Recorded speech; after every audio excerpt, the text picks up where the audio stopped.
this presentation is not going to be a presentation from the perspective of the latest scientific research on consciousness, which I'm not up on. It's not going to be a presentation on even the latest philosophical arguments on consciousness, which I'm not also up on to the sort of to the sort of final degree. My understanding of the subject is, I think, more as an avocational interest than a vocational interest, and so I've encountered it sort of at the edges in the various topics that I've explored in the sciences and philosophy and in religion, but I've never delved directly into the question of consciousness as an academic subject. So just with that caveat, when we ask ourselves about the nature of consciousness and the sorts of questions circling around it, a number of very fundamental and equally unanswerable questions arise in our minds. First of all, what is consciousness? What is the nature of it? How does it arise from matter, which seemingly doesn't have consciousness? How does something so singular arise from something that seems so inert and passive and non-thinking? How is consciousness distributed in the world, in the universe, assuming it exists in a way that we can think about it being distributed in place and in time? And then other sort of more maybe vague, but perhaps even more fundamental questions. Why does it exist? What is the value of consciousness? I am in the slides that follow going to be addressing more this final vague question than the initial question. So I'm not going to, I think, have a lot of unique things to say about what exactly is the nature of consciousness, except insofar as I address that question in the sort of cosmic perspective as to why it's here. But I'm not going to get into the various philosophical definitions of what consciousness is. I'm going to be looking at it, although again, I'm not addressing this really as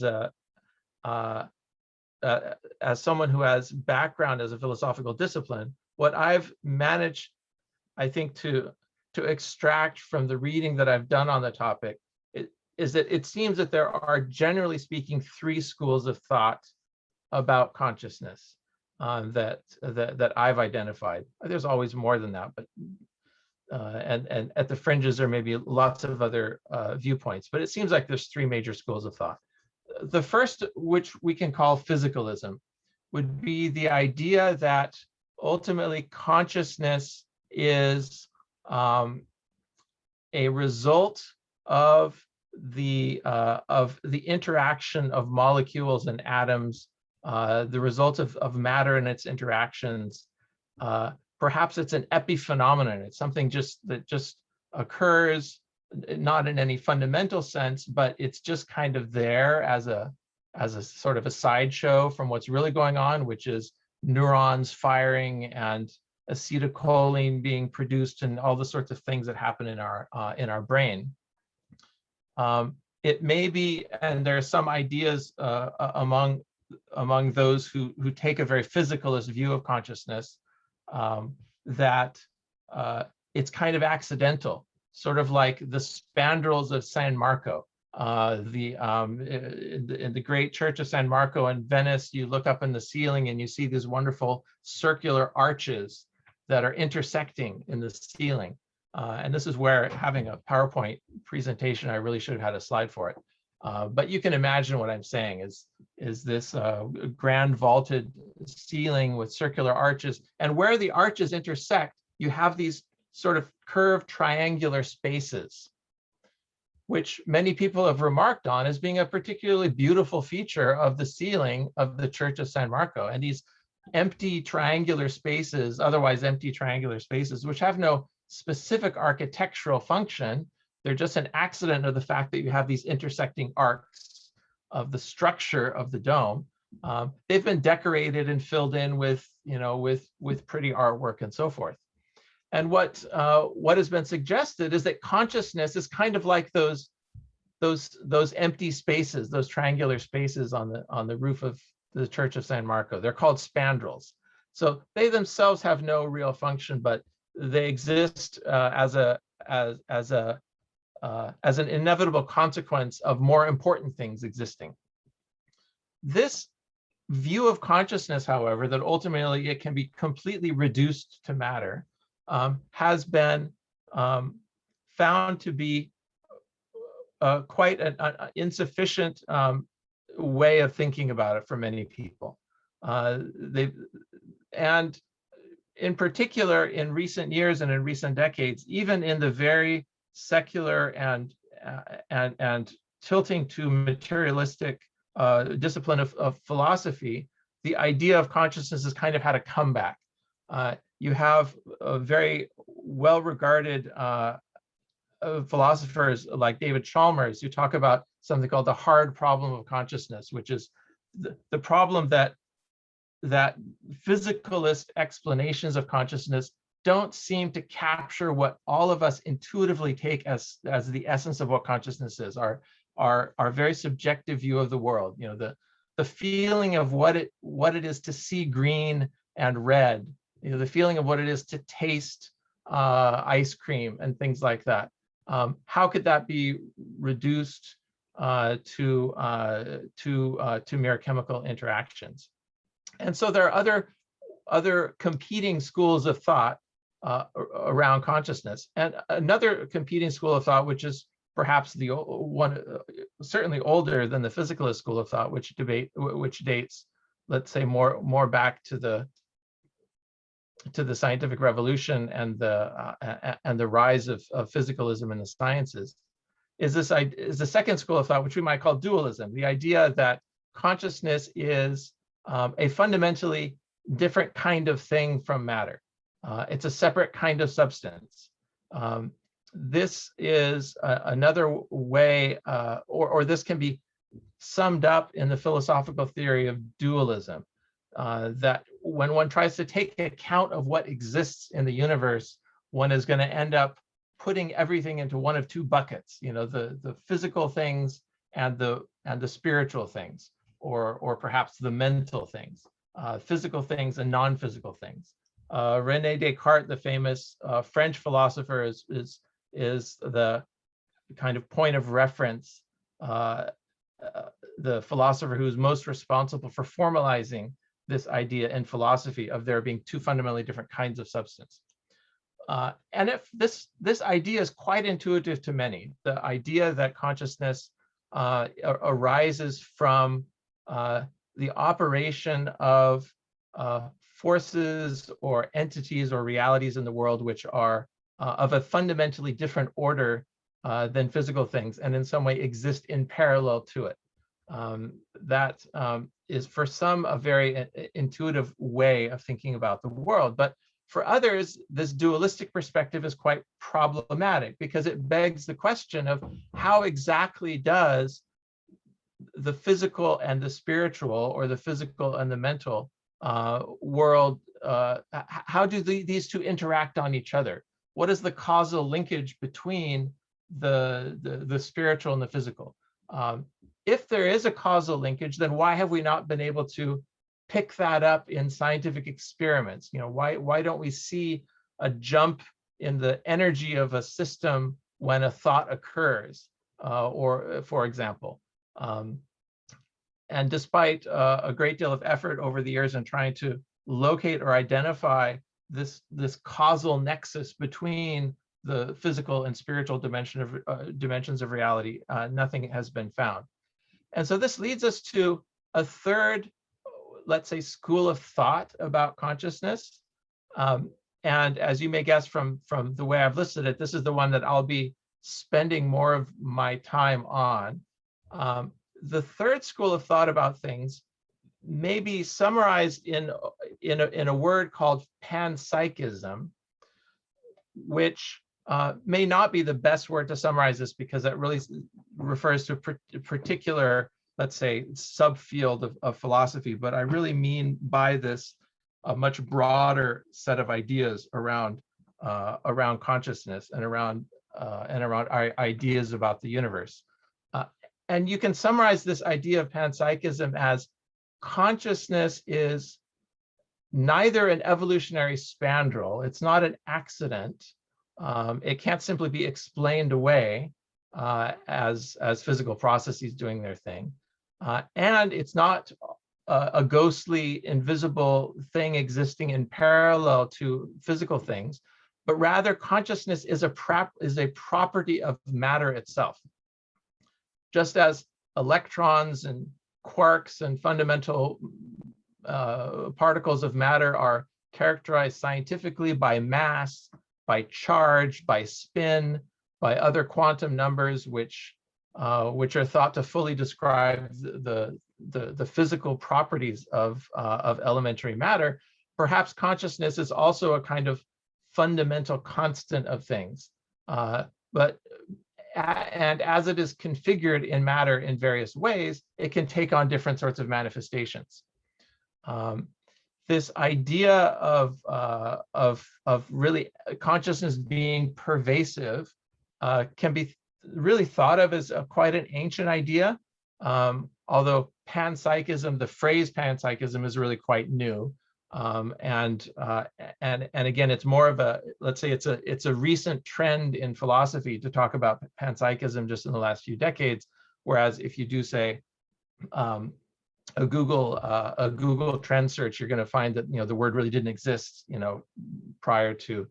It's a fairly recent origin. But the idea of everything, of mind being an operative force within matter, but not separate from it, is something which we might trace all the way back to the Greek philosopher Thales, who lived before Plato and Aristotle and Socrates, who was already one of the original Greek philosophers at the time of that Plato was doing his philosophizing.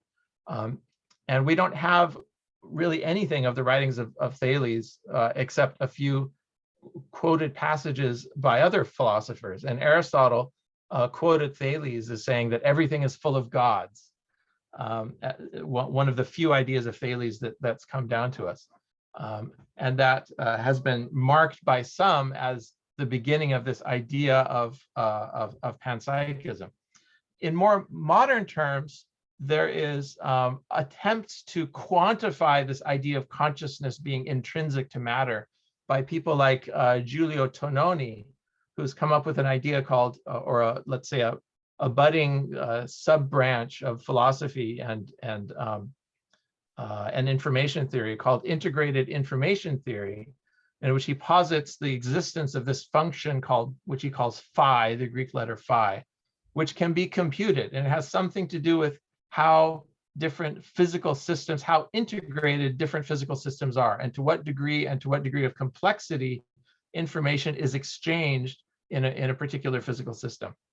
I just mentioned that not to get into any of the details, but just to say that this idea that consciousness is somehow intrinsic to matter, and that it's fundamental and should be thought of as just as fundamental as the mass and charge and spin of elementary particles, is an idea that goes back quite a long ways and is still being actively worked on today by people in different fields.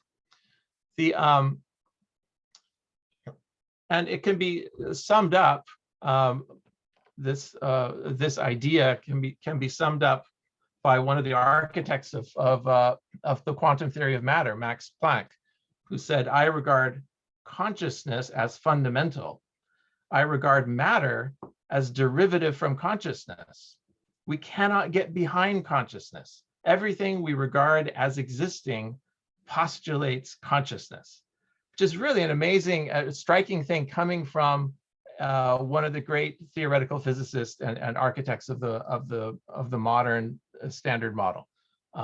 And he wasn't alone among these architects of quantum mechanics to have some suspicions that consciousness was somehow fundamentally worked into the nature of things. Werner Heisenberg was another. Edwin Schrödinger was another. The famous Schrödinger's cat that we probably have all heard of at one point or another. It comes out of trying to work out some of the implications of quantum mechanics, which some have suggested may involve consciousness fundamentally as an element in the shaping of the structure of the physical world. So where I want to go with this, having introduced the subject and suggested that maybe we're going to move in this direction of thinking of consciousness as primary, even to the point of matter as being secondary, is to introduce some ideas in the Baha'i faith that I believe are very much resonate with this idea of the primacy of consciousness. And I'll just say as an aside on this really striking statement by Max Planck, that I regard matter as derivative from consciousness. It sounds like an amazingly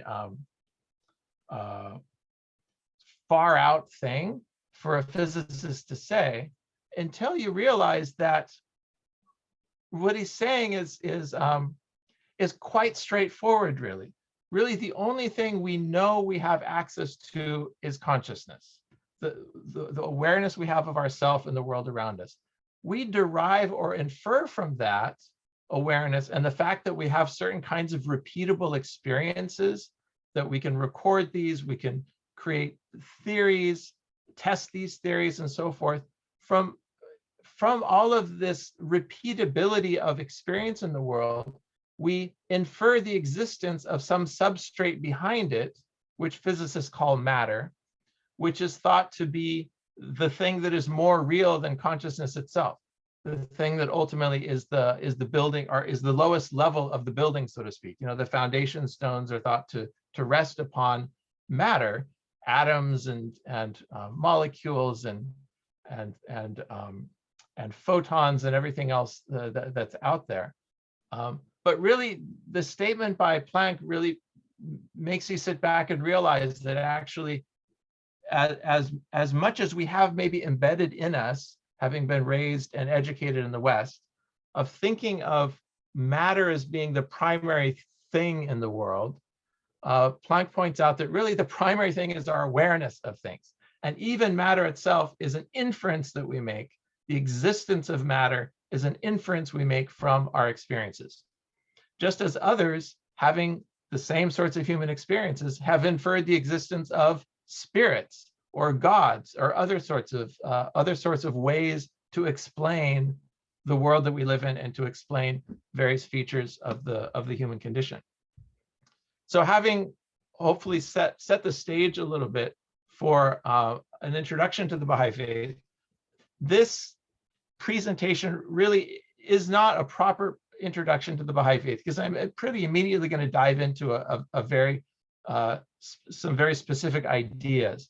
But just for those who might not be familiar with it, I'll try in a way to introduce it in a single slide. The Baha'i faith is a worldwide faith community established in 1863 in Iran, in Persia, modern-day Iran. It has Islamic roots, but it is an independent world religion, comprising around 5 million followers, a few million followers, with a presence in every country, representing every race, tribe, and nation on the planet. So it's a very diverse, if thinly scattered, body of people whose core teachings can be summed up theologically as what one might call three onenesses: the idea of the oneness of God, the unity or oneness of the prophets throughout time, and these prophets include the prophets of the Judeo-Christian Islamic lineage, as well as the prophets of the Eastern lineages, Buddha, Krishna, Zoroaster. As well as the prophets which may not be as well recorded in histories of various native traditions around the world. All of these are believed to be ultimately united in their origin and purpose. despite the diversity of their message. And thirdly, the third core teaching of the faith is the unity of humanity. And the unity of humanity, the oneness of the human race, is really the axis around which the Baha'i teachings revolve. And it drives the activities of this scattered worldwide Baha'i community around the planet to try to bring to tangible realization this deep held belief in the oneness of the human race. And that those efforts are directed at a very local level within the very limited, often numerical and financial resources available to these communities around the world.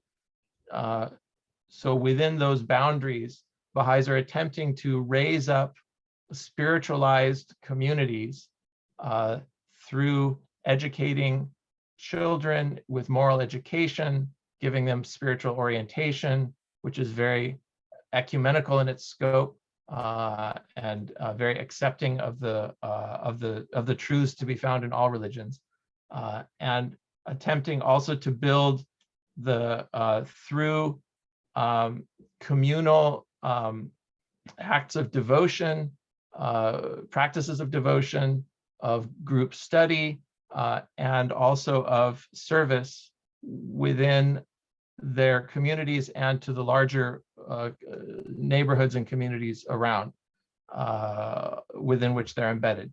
So that's a really poor attempt to try to summarize the Baha'i faith in one slide. And I'm not saying anything about the history and the persons involved and so forth, but this is I think, sort of top shelf ideas.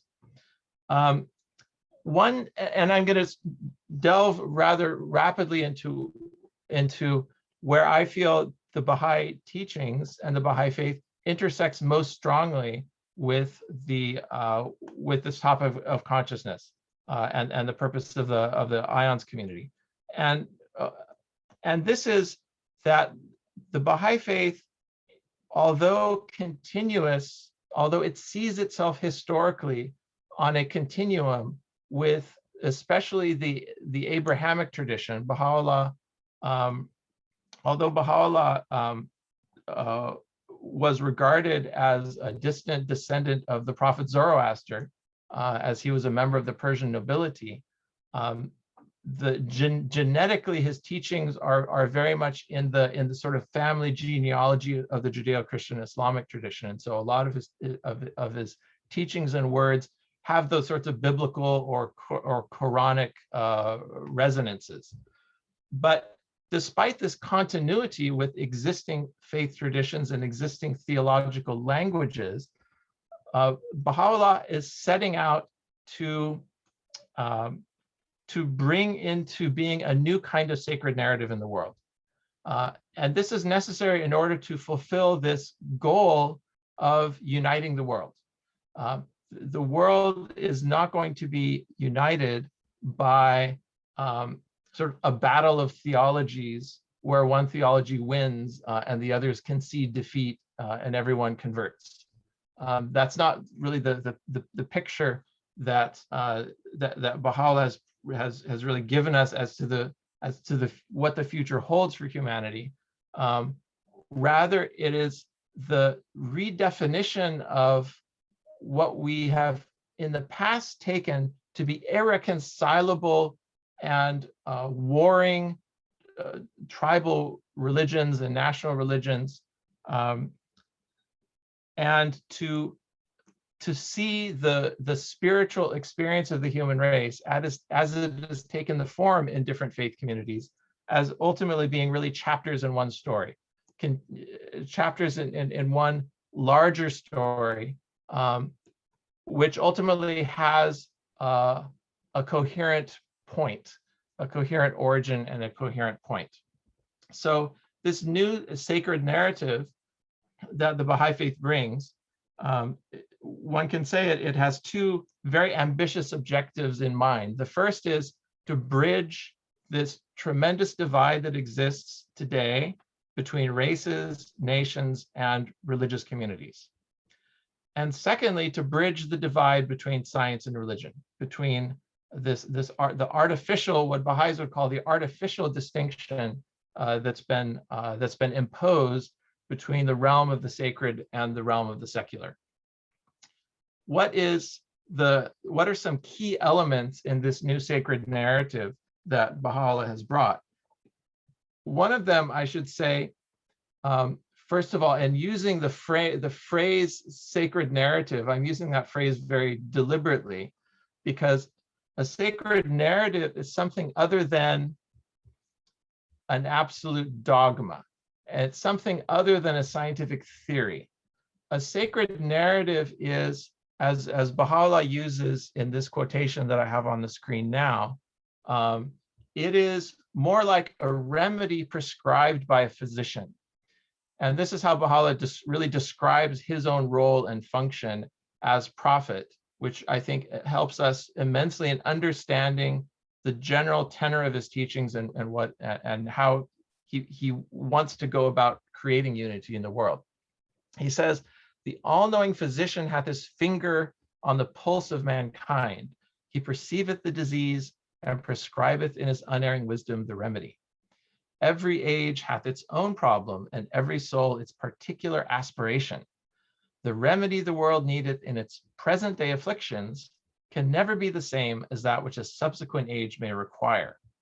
Be anxiously concerned with the needs of the age ye live in, and center your deliberations on its exigencies and requirements." And just as a tiny bit of background, this is actually part of a larger reply that Baha'u'llah gave to a questioner who asked him a whole series of very deep philosophical and theological questions of the nature of creation, the relationship between God and the world, whether it's permissible to eat beef or pork, so some matters of detail highlighting the differences between religious systems, and I think gently pushing at and gently challenging the idea of the unity of religions. And Baha'u'llah's answer and the way he frames his message, I think, gives us a way of understanding what it is, which is not a dogmatic formulation of truth, which is meant to be timeless and inalterable, but rather it is a remedy. And Baha'u'llah, in his self-proclaimed station as the physician, says, "I see what the problem is, and here's the solution. The problem is disunity." He says, "The problem in the world today is no two souls can be found who are united. They are divided by all sorts of imaginary distinctions. Race, religion, and nationality being three of the primary ones, but by no means exhaustive list of ways that we divide ourselves. And this has been a problem throughout human history. And the remedy has always been in accordance with the particular exigencies of time and place, which is why ultimately, according to Baha'is, this is how Baha'is would explain this incredible diversity between religious creeds, especially between the Eastern and Western conceptions of religion. Because if you really look at, say, the differences between Judaism, Christianity, and Islam, despite all the wars of religion that have happened in their name, their theologies are not all that different. They differ on points of detail, but the big picture that God created the world, that he sends prophets, that these prophets are charged with a message to deliver to humanity. This message takes the place of laws to be followed, that there are certain promises given to those who act in righteousness and so forth. This is a very common theme in the Western theological tradition, even though the prophets themselves differ and the particular teachings, social teachings differ.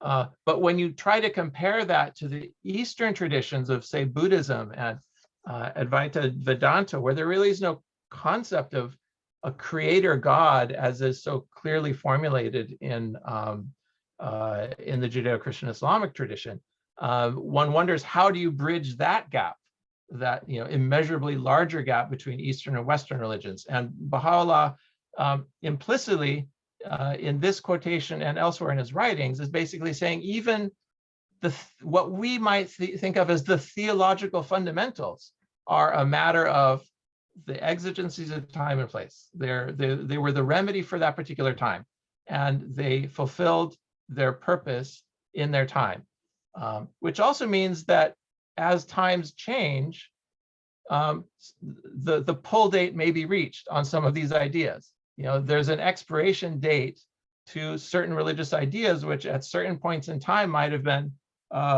perfectly legitimate ways of navigating the world, but as humanity continues to evolve in consciousness, these ways of thinking and being in the world are no longer up to date. They're no longer in accordance with the needs of the day. So behind this, the idea of a new sacred narrative that's being brought, which you may have already guessed is a narrative of consciousness, is the idea that the details of it are always a matter of the needs of time and place. A very different way of thinking about, I think, the nature of divine revelation that we sometimes see in the West. That it's a sort of final delivery of a dogmatic truth, which has to be accepted by everyone in the community. This is a sort of different way of looking at it. So the idea that what we're heading towards here is a narrative of consciousness has been affirmed really in recent years by the governing body of the Baha'i faith, an elected council called the Universal House of Justice, which exists in Haifa, Israel. I worked in Haifa for 12 years in the research department, directly under the Universal House of Justice. And while I was there, a very important statement on the unity of religions was issued, and it included this very striking statement about the nature of the Baha'i faith. It says, Baha'u'llah has not brought into existence a new religion to stand beside the present multiplicity of sectarian organizations. Rather has he recast the whole conception of religion as the principal force impelling the development of consciousness. So it's a very fundamental redefinition of religion that Baha'is see our faith as bringing into the world. That ultimately it is a matter of ultimately both the source as well as the purpose, both the origin and the purpose of creation ultimately can be understood by this idea of consciousness. And consciousness, therefore, we wouldn't and shouldn't be surprised to see consciousness as in some way baked into the processes of the physical world, as in its purely mechanical sense, the cosmic processes from the Big Bang forward, as well as processes of life, biological processes, as well as even higher order processes, what we might call social processes, and the evolution of society and of civilization in the human world. On these three levels, consciousness is there as the foundation level, as the foundation stones, and what we see in the world, whether we're looking at physical evolution on this planet, whether we're a cosmologist studying the Big Bang and the evolution of stars and galaxies in the billions of years following the Big Bang, or whether we're looking at human history over the last few hundred or few thousand years, there's a through line within all of that, and that through line has something to do with the development and advancement of consciousness.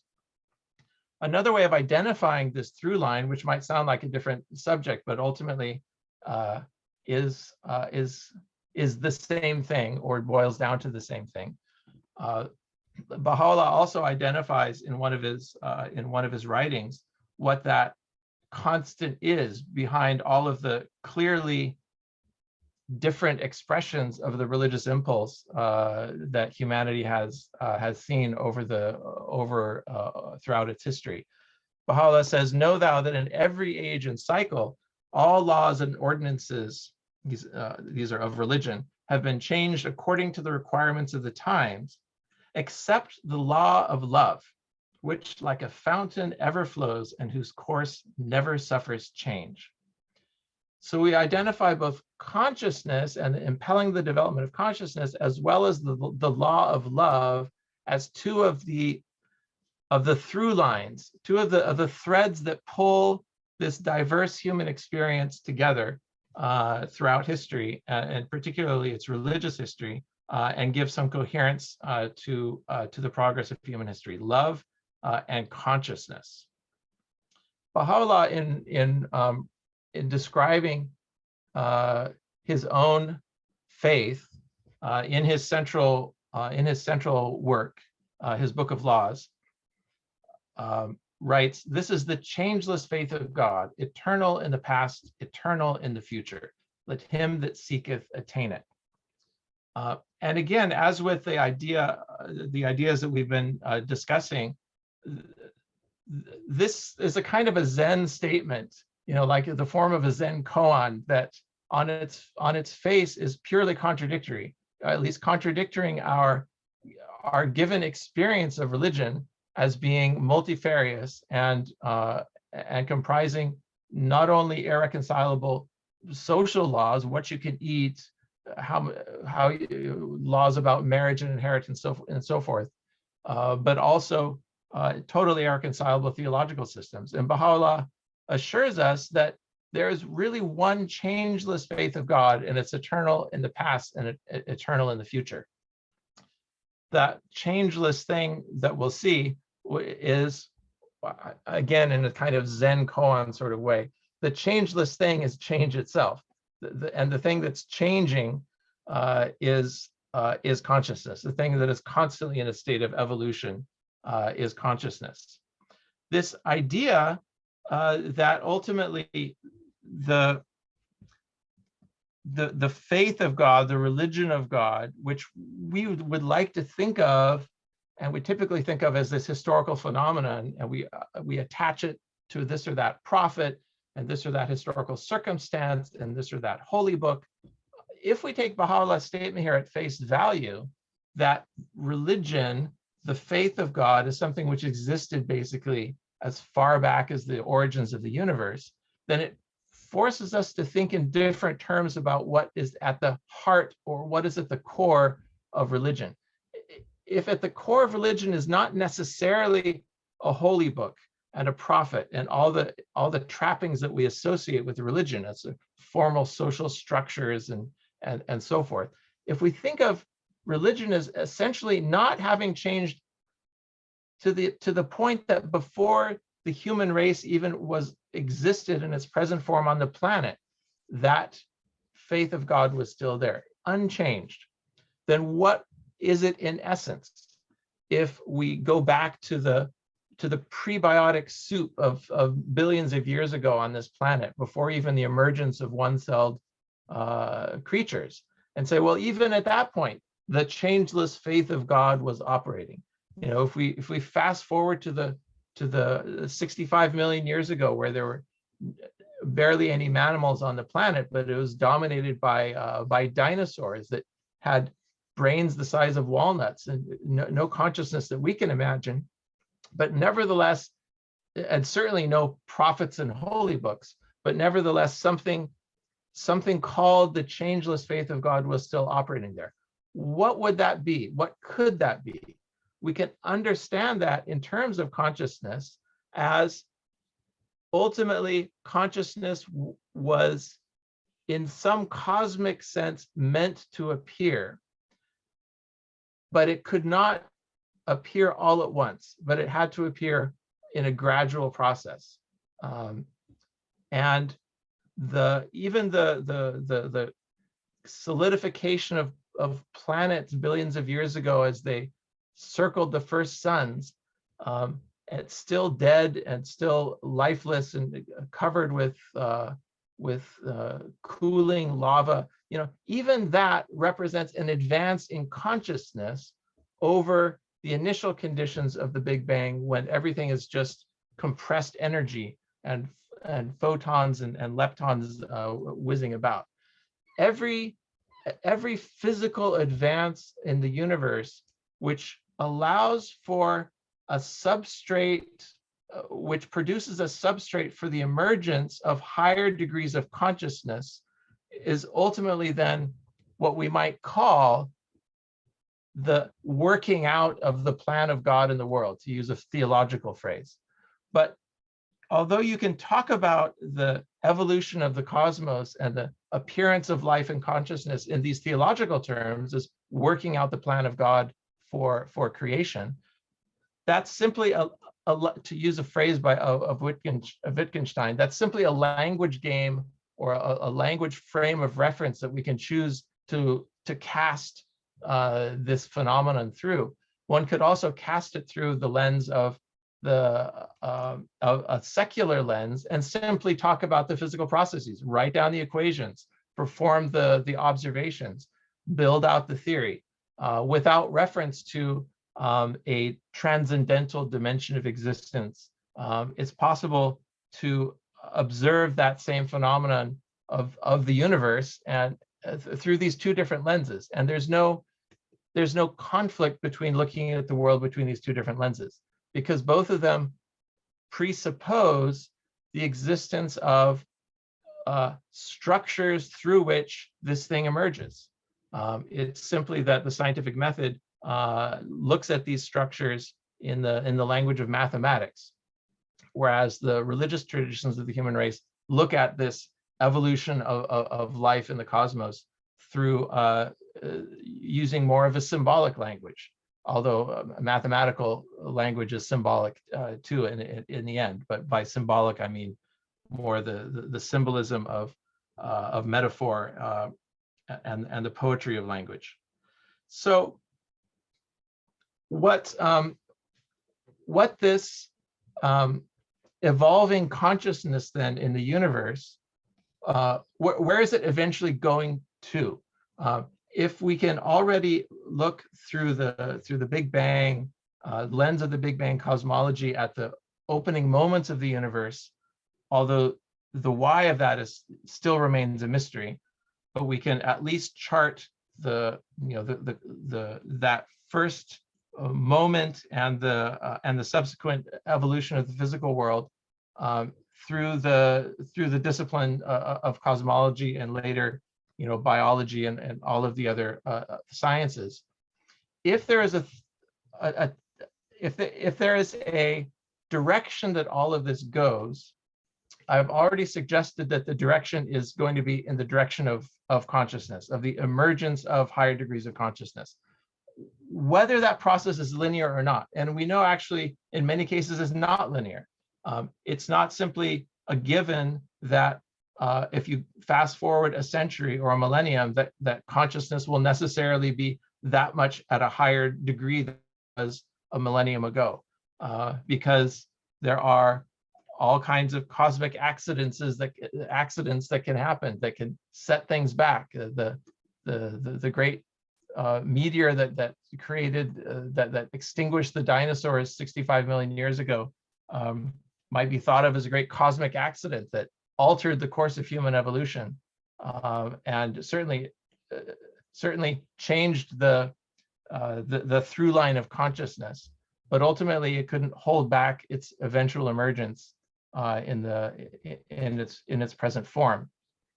If that consciousness is the through line of the cosmos, then what is its highest expression? And this is where an ancient symbol comes into play, the symbol of the Ouroboros, the snake swallowing its own tail. This is from an ancient Greek alchemical manuscript. There are many other instances of it. It seems to reappear in many cultures independently of each other.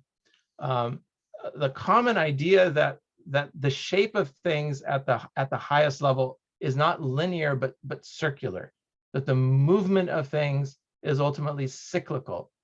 And one way of thinking of this in terms of this through line of consciousness is that the highest degree of consciousness, the direction that it's headed towards, is ultimately self-consciousness.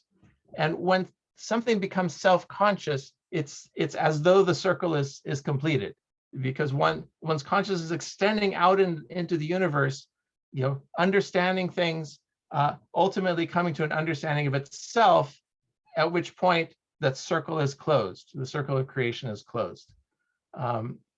This idea of the circle of existence is found in the Baha'i writings and expressed by one of the founders of the Baha'i faith as comprising arcs of ascent and descent. It's described in theological language as the emanation from God and the return to God. The physical world being the descending arc, the descending half of the circle of existence, and the emergence of the human reality and its various degrees of consciousness being the ascending arc. And those two arcs comprise this perfect circle, and it's always in a state of motion. The idea that consciousness of self ultimately is the high point or end point of human knowledge goes back quite a long ways. The oracle at Delphi famously tells, written on the lintel of the oracle, unfortunately the lettering no longer remains, but the foundation of the oracle is still to be found in Delphi, Greece. Know thyself, thus completing that circle of existence.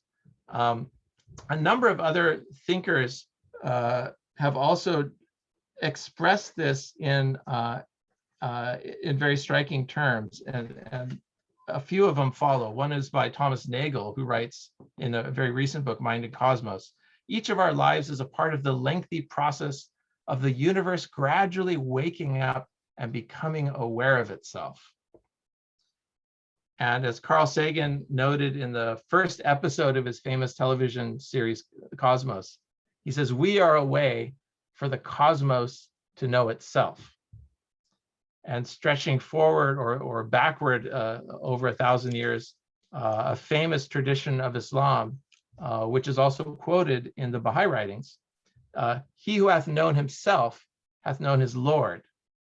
Thus connecting the idea of self-knowledge with the knowledge of God, which in some theological systems is seen more as the lower reaching out to the higher bestowing creation on the lower reaching out to the higher, God and the knowledge of God being ultimately a transcendent experience. Whereas the idea of, as Baha'u'llah says, turning your sight to yourself so that you may find me, God, standing within thee, mighty, powerful, and self-subsisting, is more of an experience of immanence than transcendence. It locates the ultimate goal of the evolution of consciousness in the universe as this transformative and ultimately imminent step of consciousness finally reaching back into and grasping its own reality. But although this can be stated and has been stated in theological terms, as and many of the mystics of all the great religious traditions seem to say similar things, that at the end of the spiritual journey lies a kind of almost annihilation of self and a letting go of the ego boundaries of the shell of one's own personal consciousness, and a kind of merging or a uniting with that divine spark within, in which case that highest degree of spiritual attainment becomes the awareness of one's own personal ephemerality, and the knowledge also that one's true being and one's true spiritual self lies in that divine spark that all share. But this idea, which can be stated in very mystical terms, has also, I think, very interestingly been described in the terms of pure physics, and attempted actually to create a physical theory out of this by the great theoretical physicist John Wheeler. Coined the term black hole, did many other great things, really responsible for bringing Einstein's theory of gravity, of general relativity, back onto the main stage following World War II, when quantum mechanics was really ascendant, particularly as regard its usefulness in the creation of nuclear weapons. Einstein's theory of gravity was kind of left out for a few decades, and John Wheeler brought it back in the second half of the 20th century. And he had this amazingly simple and I think very interesting idea about how the universe comes into being. He had a theory for the Big Bang, kind of explaining it in a way, which I find quite resonant with these more spiritual and mystical ideas I've been describing, the circle of existence and the transformative step of self-consciousness. Wheeler suggested that the quantum mechanical wave function, that the act of observation, which ultimately collapses a wave function into one of all of the infinitude of possibilities. In the case of Schrodinger's cat, sometimes you can set up an experiment so there's only two possibilities, but an act of observation collapses the landscape of possibility to a single point of actuality. John Wheeler took this idea all the way back to the Big Bang, and he suggested that the Big Bang itself ultimately arose through a participatory act of self-observation, what he called it from bit. This is an idea which I think has sort of came and went in the 70s or 80s when he first brought it up, and it's being brought back a bit and being looked at, I think, a little bit afresh, particularly by philosophers looking at the hard problem of consciousness. And the idea is that ultimately the universe is participatory in the sense that it creates itself, in the sense that our very act of looking backwards in time, our cosmological, astronomical observations of the universe end up resolving the inherent uncertainty in the wave functions, and ultimately ends up being responsible in some way for the generative act itself. And so this is, I think, an attempt, which has never been really properly fleshed out, but the idea is there, that seems to me suspiciously similar to this circle of creation and that circle of self-consciousness, which the Baha'i writings suggest is that through line through which we can understand the unity of the religious experience on the planet, and through which we can also understand how the physical processes investigated by science can be understood as ultimately in accord with this fundamentally spiritual process of awakening consciousness. So that's probably a good point. I was thinking there might have been people jumping in at this point to point out various gaps and so forth. I hope I haven't completely bored you, but I hope actually that I've sparked some thoughts and questions and maybe even challenges.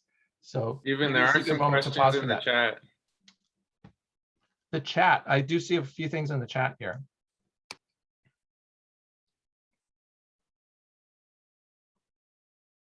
Yeah, so the first question is, to clarify, is it asserted that consciousness is not only experienced by we humans, but also as an innate property of all matter, rocks, trees, etc.?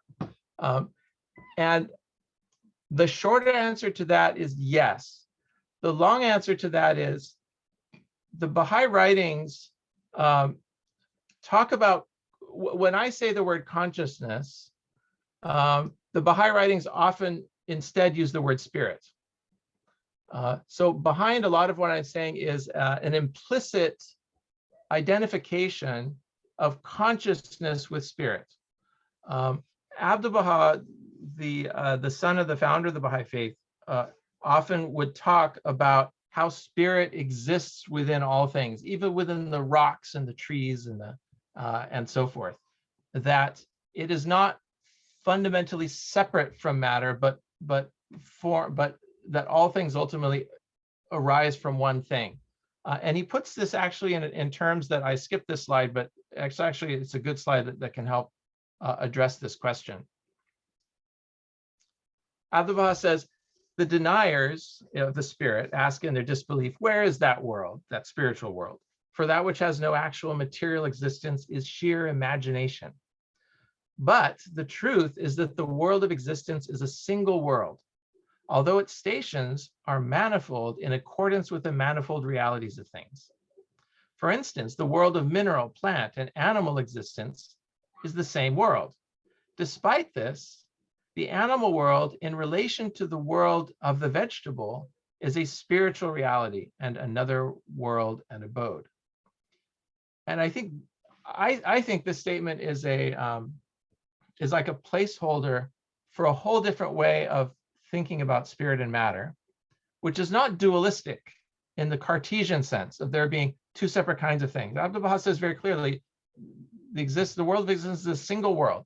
So any distinctions between material and spiritual ultimately are distinctions that we make in it that are a result of where we sit in the scheme of things. You know, it's ultimately determined by our consciousness and not by the. And Abdu'l-Baha, to drive this point home, says the animal world in relation to the vegetable world is the spiritual reality. So it's almost as though you can picture there being a continuum of consciousness, which for convenience is divided up into this ancient division of mineral, vegetable, animal, human. And Abdu'l-Baha often follows that language. But to suggest that to the vegetable degree of existence, the animal degree of existence is the spiritual reality. It's to suggest that our whole dividing up of the world in this Cartesian sense into matter and spirit we would divide the world up differently if we were plants, you know, and likewise if you can say that, then you've now relativized the idea of matter and spirit in a very fundamental way. I believe that when Abdu'l-Baha talks about spirit in this way, and sometimes when he talks about spirit, he's really talking about a particular act of a leap of faith that the human soul takes. So sometimes that language of spirit is used, but oftentimes he's using spirit in this sense as a kind of stand-in for what we might call consciousness, what we might also call, you know, the life force, which is, you know, sort of present in all things and wants to be expressed in some way. There is it's as though the world wants to become conscious. The world is in this, as Nagel says, you know, we are individually part of the universe, constantly waking up to this knowledge of its own self, and that's one way of seeing the big picture of things. So yeah, so then how do rocks evolve? Well, obviously a particular rock doesn't think in any way that we can imagine. What way might we talk about a rock being conscious? Well, if consciousness ultimately has to do with relationships of mutuality between things, it has to do with the interconnectedness of things, and it has to do with relationships of mutuality. The rock is in some way, let's use the word aware of the earth, and it's aware of the earth, which is why it's attracted to the earth. We can write this out in the form of equations, and the equations actually work quite well. And some people will say, well, just stop there. You know, you don't have to talk about consciousness or anything else. Let's just talk about the equation for gravity, because that's all we really need to explain it. And I'm not suggesting that the equation of gravity is not sufficient to explain exactly in what way that rock is resting upon the earth, or what trajectory it would take if we were to throw it. But what I'm suggesting is a narrative by which we can understand the totality of the human experience, both physical and spiritual. And within that sort of larger narrative, we can think of even the physical world, the inert matter of the physical world, expressing consciousness in its own way, which at perhaps the lowest level is simply that things obey laws and they're attracted and repelled. And although we can very well write those laws in mathematical terms, we can think about them through this narrative lens as the lowest possible degrees of consciousness. It's awareness of something in reaction to something external to itself.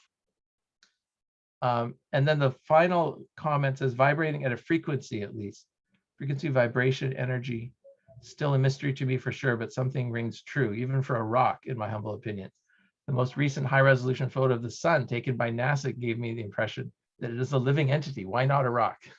Yeah, I mean, where the history of science in part is a history of boundaries that were thought to be completely clear, crystal clear, being broken down. Before the scientific method was created, we had so many absolute ways of dividing up the world. And the more we train the lens of the scientific method on the world, the more we realize that there really are no sharp boundaries. You know, you zoom in on the sharpest of boundaries and you're going to find something that makes it fuzzy. And perhaps life is one of those things as well. I mean, we'd like to draw a sharp boundary and say, this is living and this is not living. And that might have been possible up until a century and a half ago, but then we discovered things like viruses. So is a virus living or not? Well, it's, you know, it's a packet of DNA, and we use sort of the language of living things when we talk about viruses seeking out their hosts and inserting themselves into cells and replicating themselves and so forth. But that's things that, those sorts of intentional activities are things that living things do. But a virus is just a packet of DNA wrapped up in a protein coat. You know, by what definition is a virus a living thing? It doesn't sustain its own internal processes of equilibrium, that of homeostasis, that we might say is something that characterizes traditionally living things. But that's just as one example of where this bright line that we would like to make between living things and non-living things is filled by things which are kind of question marks. On this topic of everything ultimately being interconnected and related, that's another, I think, closely related idea, which I haven't raised yet in these slides, which the Baha'i writings interestingly identify and define religion as the essential relationships that proceed from the realities of things.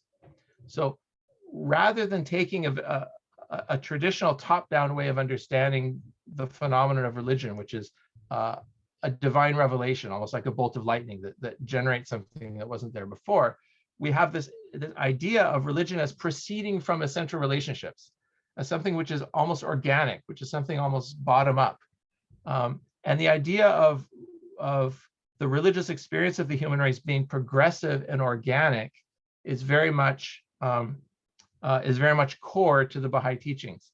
And along with that idea is the idea that everything is intimately related with everything else, which also gives, for Baha'is, I think, a spiritual grounding to the idea that we are a part of our environment in a way that demands there to be ties of reciprocity between us and all living things, and even the non-living things in our environment.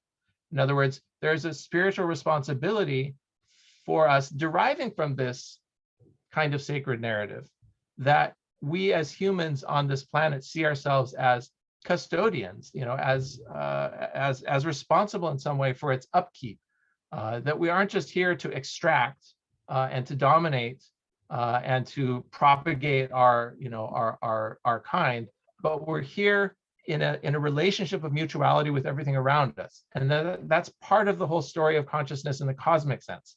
And that's something that gives us, I think, a more organic sense of our responsibility to, say, be active custodians of our environment, of being agents of change in that sense. So another question popped up.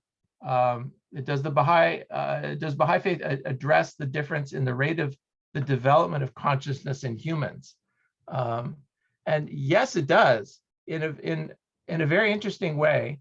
Baha'u'llah's core mystical text, is called The Seven Valleys.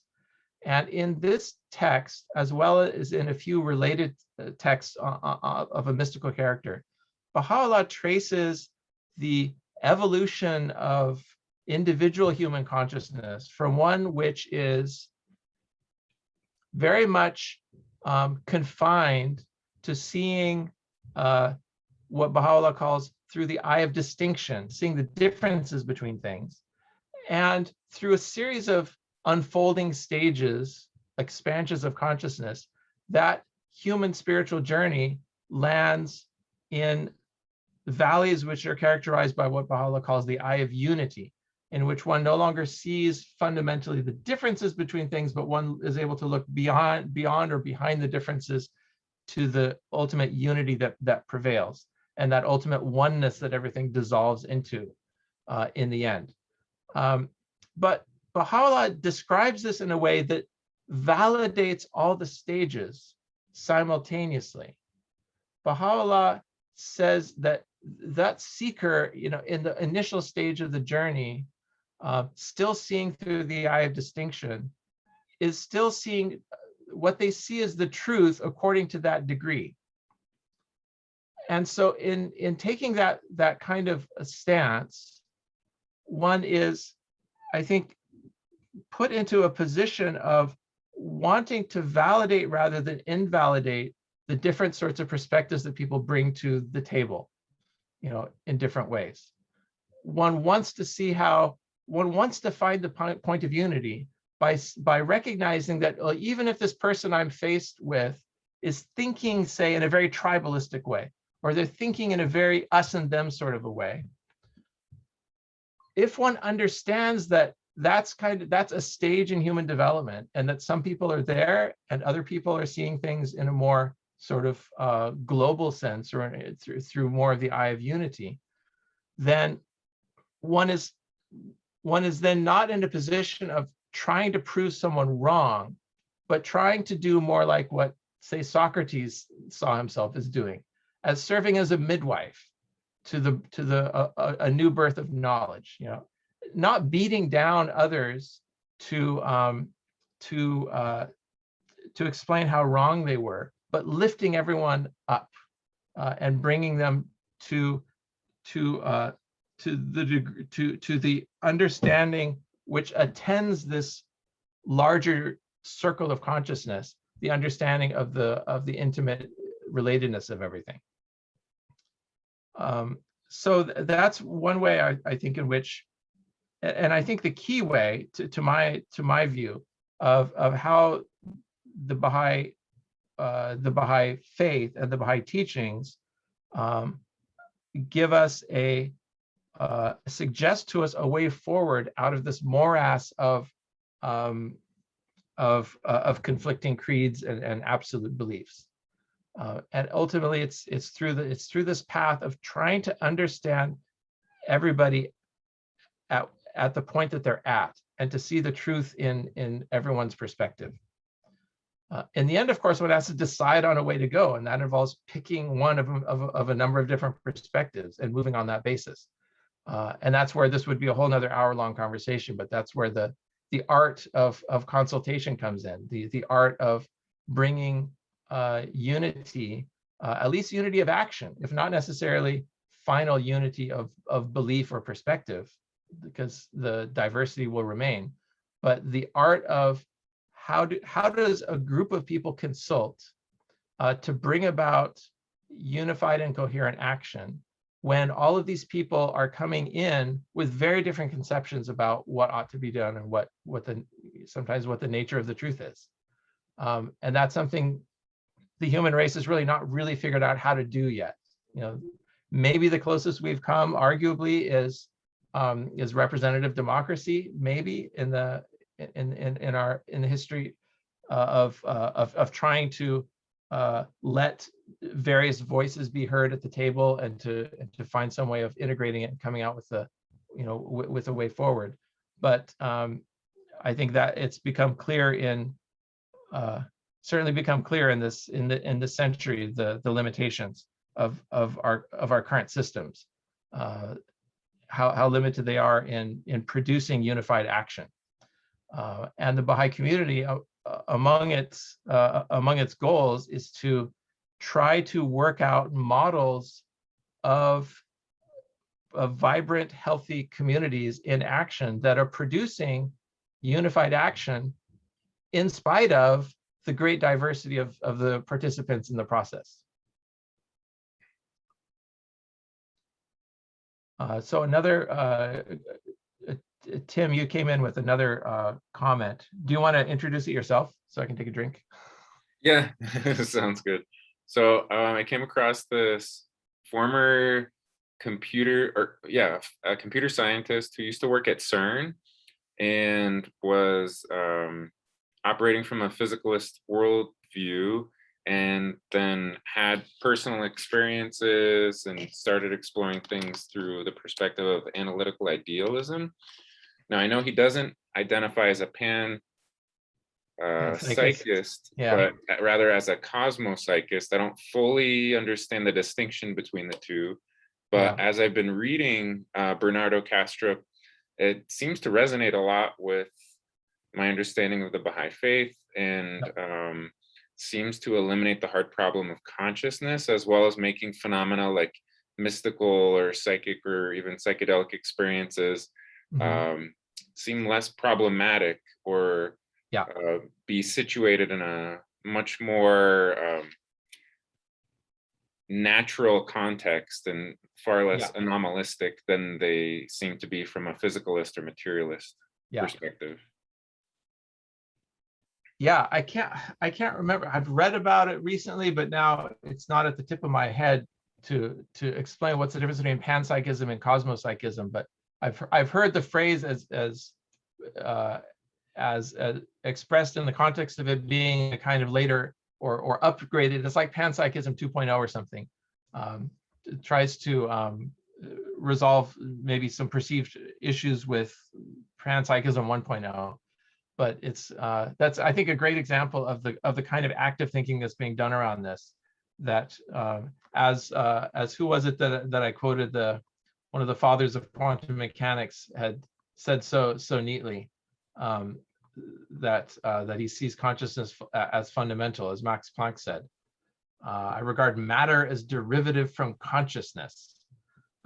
Something very similar is said in the Baha'i writings, where Abdu'l-Baha says that the human soul or human spirit is ultimately the primary reality, and that the body is secondary to the spirit.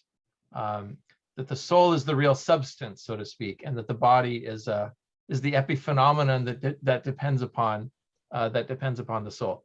I don't see that as really any different from what Max Planck is saying here. I was curious too, for the group, in selecting this topic of consciousness, I'm curious if there were experiences or ideas that have in your conversation made you want to investigate this along the lines of mystical, psychic, psychedelic experiences, or just the day-to-day consciousness. Because I think a lot of people don't reflect on consciousness, assuming that the world is just matter.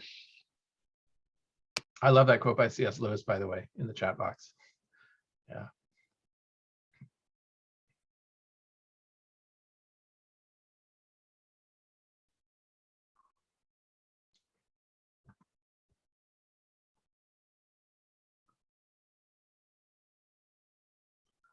Maybe stop the share so we can see each other a little better.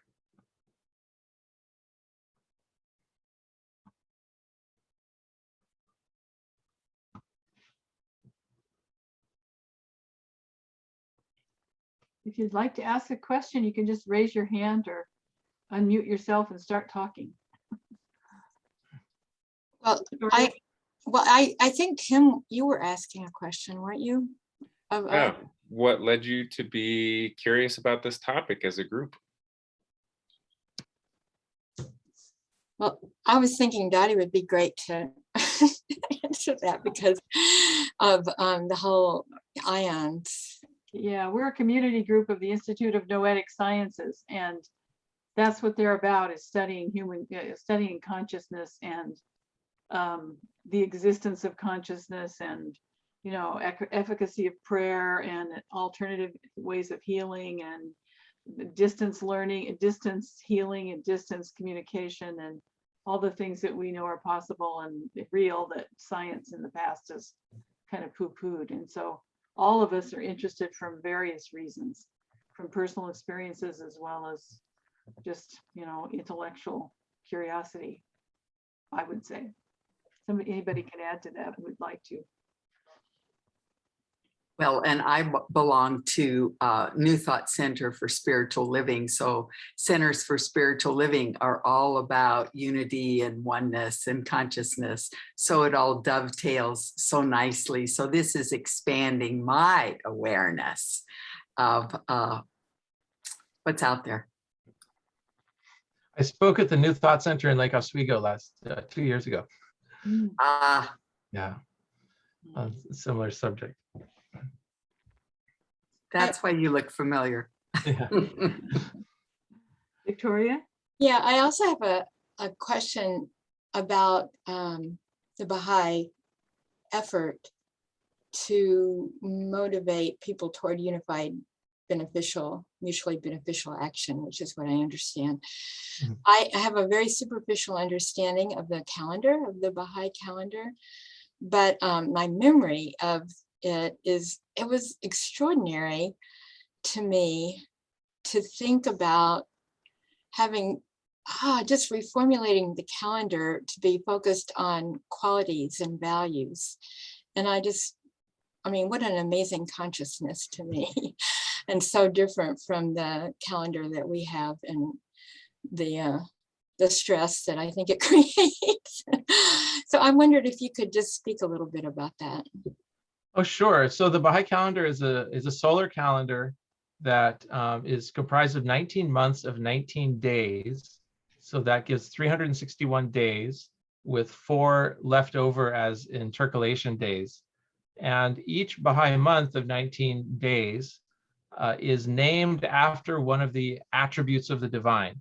So splendor, glory, beauty, grandeur, light, mercy, words is an interesting one. Perfection, names, might, will, knowledge, power, speech, questions, honor, sovereignty, dominion, and loftiness. So those are the 19 attributes. And it's not required, but it's often the case that during the 19-day gatherings that Baha'i communities have, they'll often select passages from the Baha'i writings that highlight, you know, the theme of the month, you know, the attribute of the month. And it goes even deeper than that. I mean, there are weeks. Each day of the week also has its own attribute, but that's even less known by the Baha'i community. It's mainly the months that determine the cycle and the rhythms of Baha'i community life is on these 19-day cycles. Interesting. So I have a question that you were addressing about the different levels of consciousness, and you were saying that is one of the emphasis of the Baha'i faith. And I'm wondering if you can steer me to any, do they do workshops on this? Is there a particular book about this? It seems that in the time that we're living right now, with so much divisiveness, that it could be really helpful. Yeah, for me, and maybe other Baha'is in the chat might suggest other works. For me, where I get the most insight about the nature of consciousness, its relationship to the divine and others, are from 2 relatively short works of Baha'u'llah. The first being the Hidden Words, and the second being, as I mentioned, the 7 Valleys, which is actually contained in a slightly longer work called the Call of the Divine Beloved, which also includes other mystical works of a similar nature that I think give us that, what I find just wonderfully refreshing idea about different stages in our consciousness, all having something true to tell us about the world, because that just, I think, unlocks the doors to a kind of acceptance of diversity at a level that and maybe even Tim, there's links to the Baha'i Reference Library that could lead people directly to those. Apart from that, on a more sort of didactic plane, is a much longer work by Abdu'l-Baha, the son of the founder of the Baha'i faith, called Some Answered Questions. And there are 84 short answers to different questions, some on Christian themes, some on more scientific themes, from which I've derived some of these ideas I discussed this evening, like the idea of the circle of existence, and these arcs of ascent and descent comes from one of the later chapters in Some Answered Questions. The idea of religion being defined or redefined as interconnectedness, the essential relationships that proceed from the realities of things, also comes from a middle chapter of Some Answered Questions. So a lot of my, I guess, what I suppose I could call like theological building stones in this new sacred narrative, I've taken from Some Answered Questions, and the other two works that I mentioned. Thank you. And one last question: is there a dogma associated with the Baha'i faith? No, the Baha'i faith explicitly considers itself as dogma free. I mean, dogma, at least in the sense of there's nothing like a Nicene Creed or a statement of beliefs that must attend, every that must be affirmed of every follower of the Baha'i faith. It really boils down to a couple of simple things. One, basically what defines a Baha'i is one, a belief in Baha'u'llah, and for different people that actually might mean slightly different things, but there's a united belief in Baha'u'llah as the source, as an inspired source for these ideas. And secondly, the recognition that there are laws and principles that ought to be followed. Whether people follow them or not is a separate question, but it's the awareness that there are laws and principles that are supposed to redound to our spiritual benefit. And I think that's it. As far as anything I would identify as a creed or dogma, it's just those two things. And which makes for a very kind of open kind of community of people who come from a variety of walks of life and who have a variety of kinds of relationships to religion in the past, different kinds of relationships to the divine. People who, as I alluded to in the Seven Valleys, really tend to see through the eye of distinction, and others who see through the eye of unity. And those are very different kinds of different spiritual types. In one of his tablets, Abdu'l-Baha says that the differences in religion are due to the different types of minds. And there's always going to be different types of minds. And so there are always going to be different ways of being religious. And the Baha'i community embraces those different kinds of ways. And you have people who are very, very involved in a sort of very local level service projects and children's classes and things like that. And you have a lot of other Baha'is who stand more aside from those sorts of day-to-day things, and maybe they just come to holy days, or maybe it's more of a personal practice for them. I think along with this idea that Baha'u'llah is defining religion as not one more dogma or one more faith community to stand alongside the others, to compete with the others for membership, to be it sees itself more as a revolution or an evolution in human consciousness. And as such, Abdu'l-Baha has at one point said, in a very challengingly, says, basically everyone in the world who believes in the unity of the human race and the unity of religions is basically a Baha'i. He says, they may not call themselves a Baha'i, they may never have heard of the Baha'i faith, but he really defines what the Baha'i faith is in terms of those who have this spirit of unity and the spirit of understanding that the divine has always taken different forms over, throughout human history, and our worship of the divine has always taken different forms. And conversely, Abdu'l-Baha says, there are lots of people who carry the label of Baha'i. You know, they're enrolled members. He said, but they're not really Baha'is because they don't really have the spirit of they don't carry that spirit with them. Maybe it was just something that was passed down by their parents. Baha'is are supposed to individually and independently investigate the truth on their own. You're not supposed to be a Baha'i just because your parents were. Although that's a very common way of being a Baha'i, as it is with any religion. But that's not supposed to be primarily why you're a Baha'i. It's supposed to be something that at the age of maturity, you know, in your teenage years, you're supposed to be investigating this for yourself and come to your own decision about it. And your parents are supposed to, even if your Baha'is are very devout members of the community, are supposed to give you the freedom to make that choice for yourself, to chart your own spiritual path. And all they can do is give you the moral tools and the spiritual education in your early years, and then leave you to your own spiritual devices, so to speak. And that happens a lot. I mean,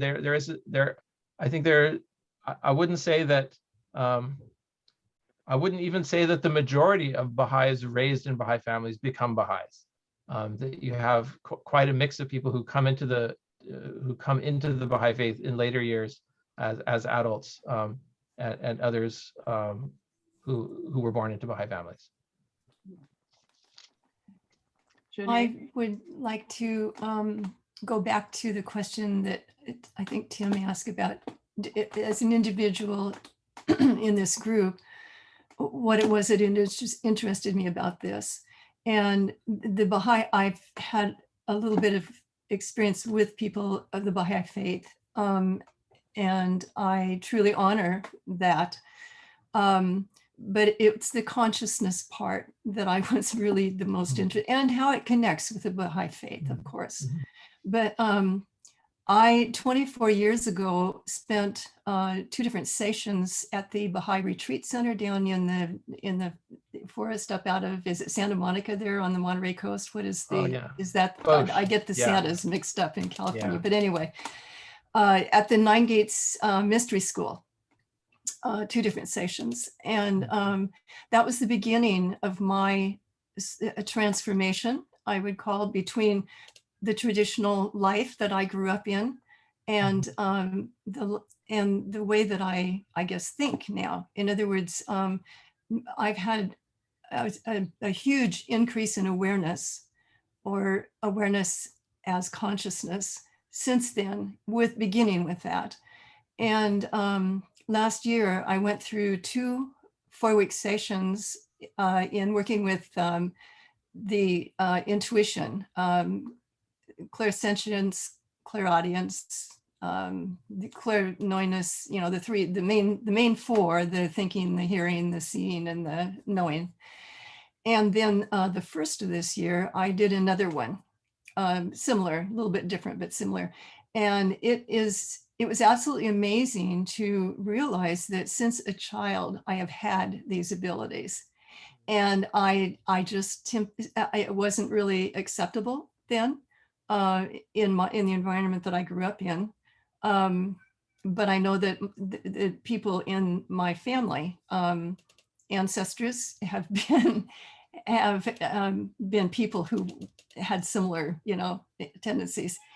Anyway, that is, and the more conscious I feel I am becoming, the more I can understand and sense, and the more awareness I have, the more interest I have in it. I mean, it's wonderful. It connects me with the God within me, the God of the universe, the creative life source, energy, spirit, all of those things. And it's beautiful. And so I just was interested.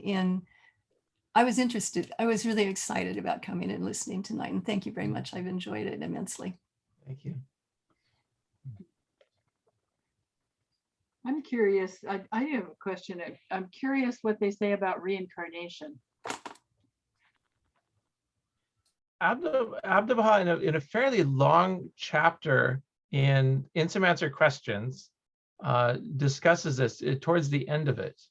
And he puts it in the context of this idea of the circle of existence, that there is a return. The idea of return is very much there because time is cyclical on the largest scales. You know, there's in a way, when each prophet returns, even though they return under a different name with no specific memory of who they were before or anything like that, nevertheless there is a return, not just of the prophet, but there's a return of his disciples, and there's a return of the deniers. You know, this is an idea that Baha'u'llah makes clear in his in one of his major books called the Book of Certitude, where he says that it's a truth that there is this kind of cyclicality in things. But what Abdu'l-Baha says in Some Answered Questions is that the individual like human personality, this bundle of thoughts and memories and whatever that we think makes us us, Abdu'l-Baha says that doesn't return. But what does return is the thing that's actually fundamental. You know, the thing that if we really looked inside, realize that the thing that our true selves, you know, that divine spark, is in a way returns every time every person is born, in a way, because it's there shining within every soul. Mm. Thank you. Johnny? Another thing that I'm curious about is the Baha'i faith comes out of Islam, or it's connected. What could possibly we do to educate the Taliban? Yeah. That's the thought I had. What can we do to bring these people with their diverse views and their law? It's the laws that we're up against, I guess, which are not necessarily, you know, out of the Quran, but interpretations, whatever. What can we possibly do to bring some unity among those people in more peaceful and compassionate ways of dealing with each other, and I mean with the people that they're trying to control? A couple of thoughts on that. One is, it sounds maybe pragmatic. It's a pragmatic take that Abdu'l-Baha says the most important thing is education of children. He said, because children are the ones who actually change. They're the ones you can actually mold. He said, and it's like a slender branch, you know, of a tree, which as a seedling, you can make it bend whatever way you want, but it's not long after it develops its bark and the woody exterior that it becomes too stiff to bend. And Abdu'l-Baha says human beings are the same way. It's like once you reach adulthood, the direction is set and you're not going to bend it. There are always exceptional cases of people who utterly transform, and they realize that the way they were seeing things was limited, and they undertake a radical change. Those sorts of people are always rare. It's a rare phenomenon, and we can't count on that, I think, as our recipe for social change. The recipe for social change is going to be the next generation. So the existing Taliban, I don't think your rank and file person holding an AK-47 in the streets of Kabul is probably not going to change their mind. And in that sense, pragmatically, I would say there's little hope for the present, but there's massive hope for the future. And that's, I think, where the Baha'i faith really sees its ultimate influence as well, because it's a small, circumscribed group of people, not really part of the national or global conversation at the moment, but doing things which we believe are like setting the seedlings going in a different direction, and that has to do with the next generation. The second point I would make beyond education is there's this incredible gulf between Islam and its sister religions in Judaism and Christianity, and of course, as I mentioned before, an even wider gulf with the religions of the cultural Far East. And that's where I think the solution also is ultimately a long-term one, but this is this Baha'i idea of really redefining religion in a way that enables us to transcend this given notion of religious identity, which is really tribalistic and very inflexible and very dogmatic. And that has to change. It has to change for our own survival, for the survival of the human species. Religion has become one of the greatest barriers to our continuing existence on this planet. And the solution is not going to come as anyone who's reached adulthood and has thought about these things and talked about anyone about these sorts of things. The solution is not going to come by mass conversions by adults. It's just people don't change their views often enough to think about this as the way that we're going to change the world. But we have to basically introduce to our children in a way, and media is such a powerful way of doing this, by just presenting things as, this is just the way it is. I mean, look how media has almost overnight changed our view about same-sex marriage. I mean, it was 20, 30 years or something where it flipped, at least in the US, from 40% in favor to 60% in favor, like huge change. And I think social media could be said to have been largely responsible for that, and portraying in a very natural way as just a given, these other sorts of bonds of human relationships that have traditionally been considered as outside the pale of what was permissible.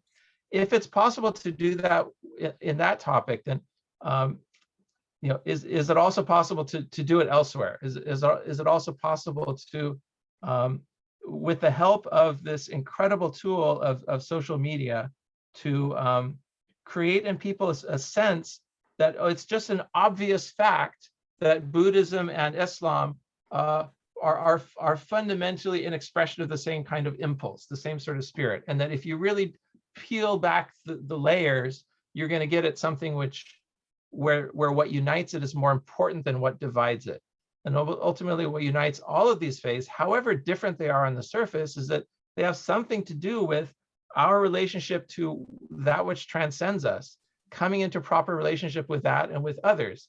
And it all boils down to consciousness. It boils down to, as Jesus would say, love your neighbor. That's just a matter of taking your consciousness away from its natural point in our own selves and in our own self-interest, and edging it out just a little bit, so now it includes your neighbor. So that was like the fundamental message of Jesus, was getting our consciousness to turn outwards just a bit.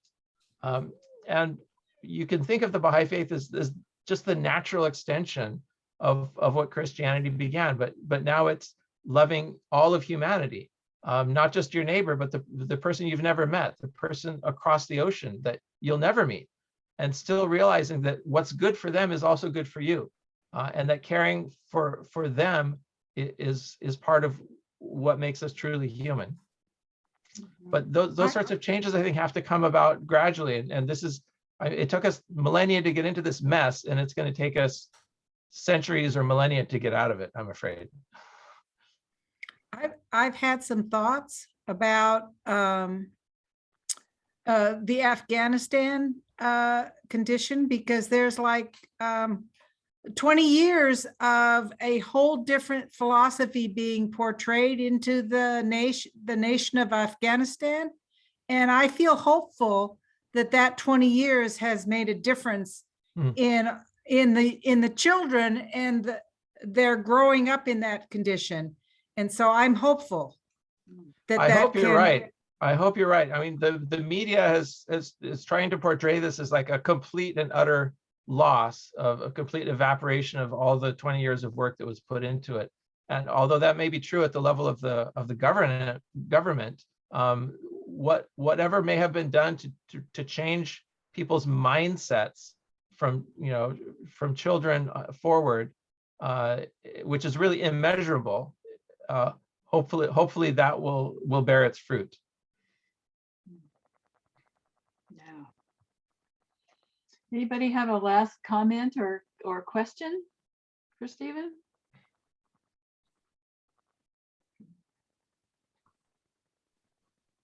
Thank you all for coming. I really appreciate taking the time out of your evening to listen to these strange ideas and attempt to put together these three strands, you know, science and religion and philosophy.